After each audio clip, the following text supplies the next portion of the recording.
Hello and welcome to the channel. Today we are back in Space Engineers. We're just taking a look at some of the designs we've been working on of late. We're sitting inside our prototype for the atmospheric escort carrier currently. We're not going to touch on this one today. As you can see, we've done a lot of work with it since our sneak peek. Added a lot of defenses and offensive capabilities and basically just improved the overall layout. But what we're actually going to be looking at is our strike craft that we've worked on here. Now what we have here is our atmospheric strike craft series.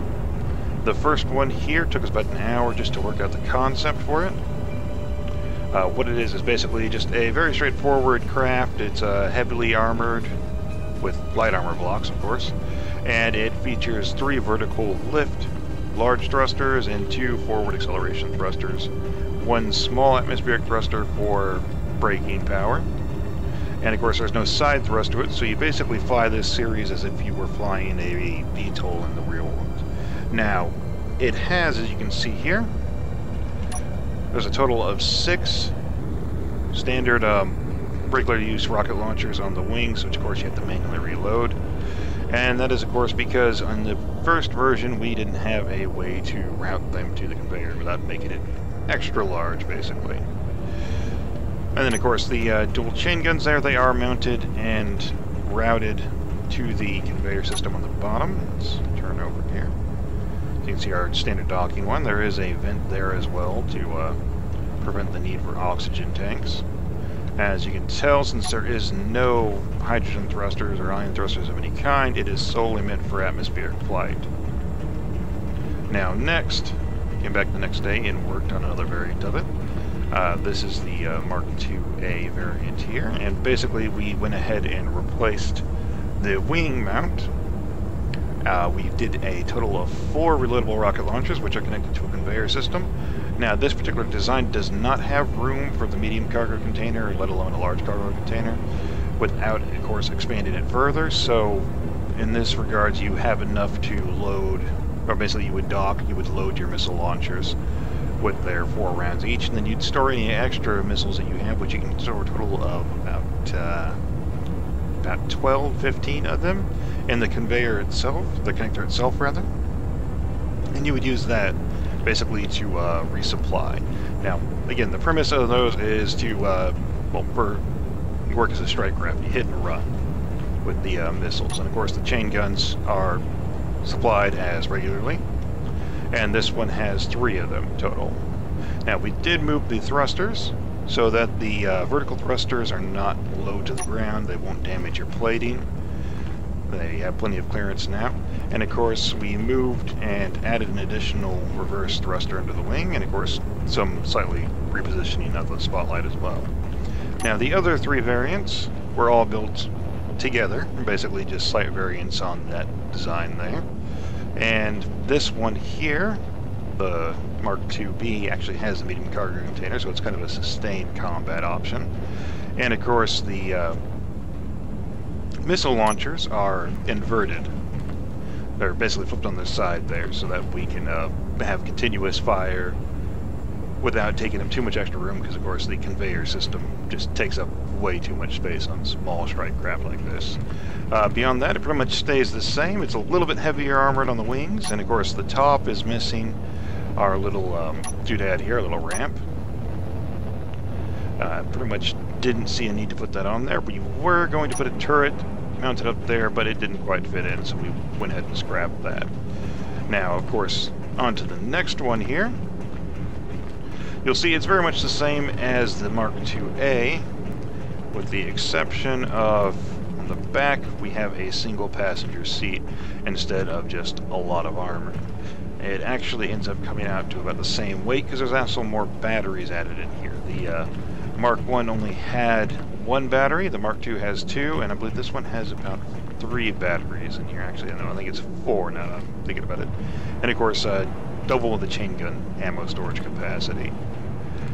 Beyond that, we went on to the last one we worked on, which was the Mark IID, and this just removes the missile launchers altogether and just replaces it with quad machine guns on each wing. So there's a total of 9 machine guns, or Gatling guns rather there. Now that we did increase the number of reverse thrusters, so there's a total of 4 small thrusters as you can see on each wing. And of course the 2 vertical and 2 forward thrusting options, which are perfectly fine. We can actually strip the 3rd vertical off of the Mark 1 if we basically decided to go back and change it. Beyond that, that's pretty much what we've been working on here.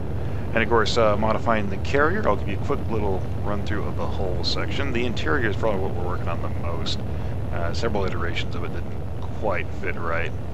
As you can see, the primary bridge area is glassed now, so you can see through. We started out in there. That's where you'll see your pilot seat on either side.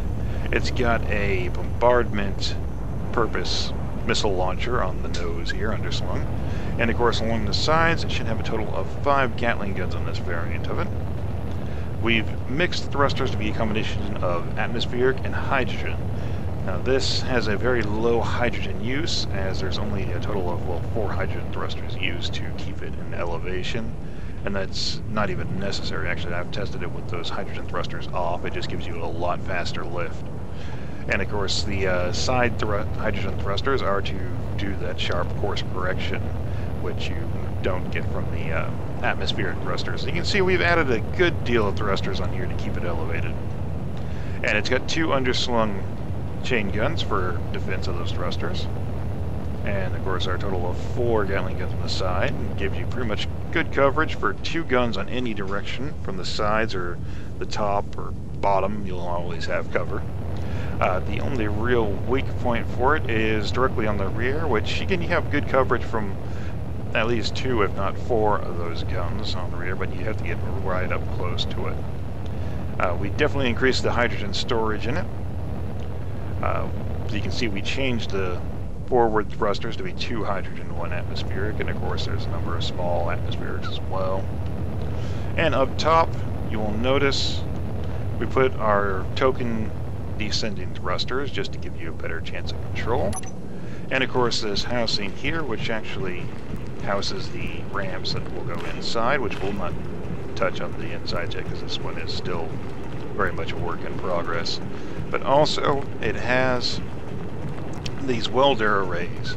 Now of course you would notice that these welder arrays are kind of far apart, so even though you can fly a ship, and it was designed for our dropship over there to fly right through it, even though you can fly a small ship through here, you wouldn't have enough coverage from the welders to hit all the spots on it. So under the plating, there is another set of welders that basically head off right in the middle.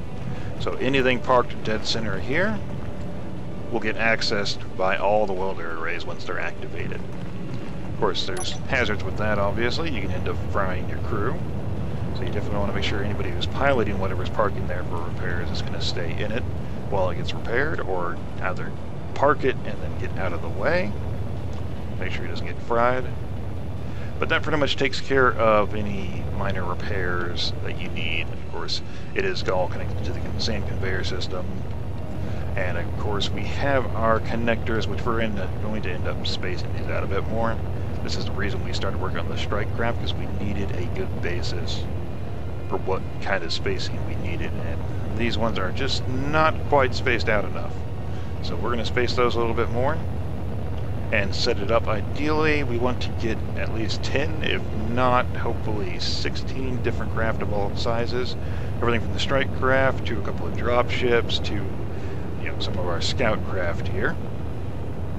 And of course, we're going to try to come up with some more designs. We are still working on the carry-all design, which may not necessarily be involved with the carrier itself.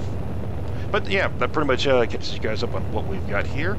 Oh, and of course, as you can see from the base coat here, we are working on a new paint scheme. These are only a base coat on these, just as the carrier is a base coat of the previous paint scheme. And we're going to come up with a more combat-oriented paint scheme for these craft, and probably for the carrier as well, since our original paint scheme was built as a engineering paint scheme. It was basically a construction, a worksite paint scheme, and not something you would use, of course, on combat craft, which is why we're going with a darker base coat and a whole new paint scheme. We are going to incorporate a lot of the similar concepts, so you will see stripes and whatnot on there of various different colors that will tie it in nicely with our particular theme that we've gone with. Alright, So hope that was inspirational for you guys. Hope you guys like what we've got here. Let me know if you have any questions or any tips, of course, any suggestions as regards to what you would like to see done with these straight graph or variants of them. And of course, as always, have a good day.